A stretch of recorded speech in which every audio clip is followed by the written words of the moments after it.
Hey everyone, welcome to CS for Everyone. This is my Python series where we're going to learn Python in the simplest, most practical way possible, with real examples and fun explanations. So if you're ready, let's start from the very beginning. What is Python?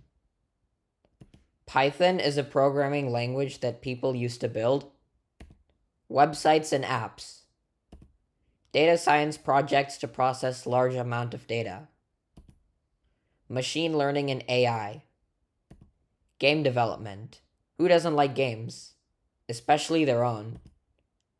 Build tools for school, work, and even everyday life. Why Python?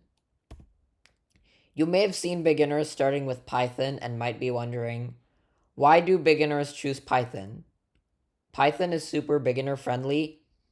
It is easy for beginners to learn. It requires fewer lines of code than most languages.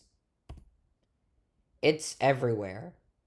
From app and automation to AI models and robotics, it works on Windows, Mac, and Linux, and it can scale from beginner projects to advanced AI and machine learning projects.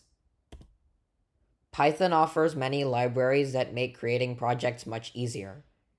In the next video, we will install Python. Bye for now.